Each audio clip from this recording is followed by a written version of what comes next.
అందరికీ నమస్కారం. యూటీవీకి స్వాగతం. మీరు ఎప్పుడైనా గాయత్రి మంత్రములు ఏముందో అని మీరు చూశారా? గాయత్రి మంత్రం మీకు వచ్చా? ఓం భూర్భువస్వః తత్సవితుర్వరేణ్యం భర్గో దేవస్య ధీమహి ధియో యో నః ప్రచోదయాత్. ఇది ఈ గాయత్రి మంత్రం ఋగ్వేదములోను, యజుర్వేదములోను, సామవేదములోను చెప్పబడింది. ఈ గాయత్రి మంత్రములో చెప్పబడిందంతా కూడా తేజస్సు కలిగిన వాడా, దివ్య స్వరూపము కలిగిన వాడా, పాపనాశకము సుఖ స్వరూపము కలిగిన వాడా, అట్టి తేజస్సు కలిగిన నీ నామం మేము ధ్యానిస్తాము, మా బుద్ధులు వెలిగించుము అనేటువంటి విషయాలే మనము చూస్తాము. గాయత్రి మంత్రములు అనగా తేజస్సు అనగా వెలుగై ఉన్నటువంటి దేవుడు. ఏ మతపు దేవుడు, ఏ కులపు దేవుడు, ఏ ప్రాంతపు దేవుని నామం అందులో లేదు. కానీ కేవలము ఆ దేవుని గుణగణాలు కలిగినటువంటి గుణము, తేజస్సు, వెలుగు, పాపనాశకము, సుఖస్వరూపము కలిగినటువంటి ఆ నామమును మనం చూస్తాం. కాబట్టి ఆ వెలుగై ఉన్నటువంటి దేవుడు ఎవరు ఆ వెలుగై ఉన్న దేవుడు? నేను లోకమునకు వెలుగై ఉన్నాను, నన్ను వెంబడించువాడు చీకటిలో కాక జీవపు వెలుగులోనికి దాటి ఉన్నాడని కేవలం యేసుక్రీస్తు ప్రభుల వారే తెలియచేస్తారు. అసలు వెలుగు దేవుడు ఎవరంటే చీకటి క్రియలు లేని వాడే వెలుగై ఉన్నవాడు. చీకటి క్రియలు అనగా ఏంటి? రహస్యంగా జరిపించేటువంటి క్రియలు.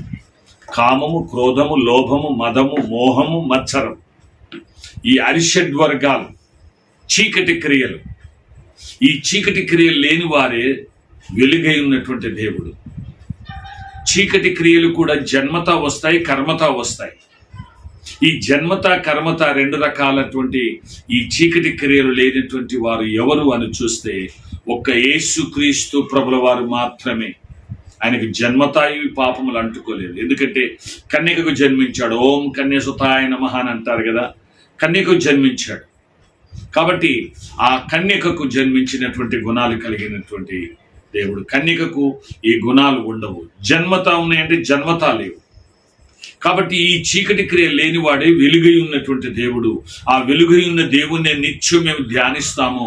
మా బుద్ధులను ప్రేరేపించు, తేజస్వై ఉన్న దేవుడా, సుఖస్వరూపము కలిగిన దేవుడా, పాపనాశకము కలిగినటువంటి దేవుడా అని గాయత్రి మంత్రములో నిత్యము జపిస్తూ, తపిస్తూ, నిత్యము ధ్యానిస్తూ ఆ వెలుగై ఉన్న దేవుని వైపు చూస్తూ ఉన్నారు.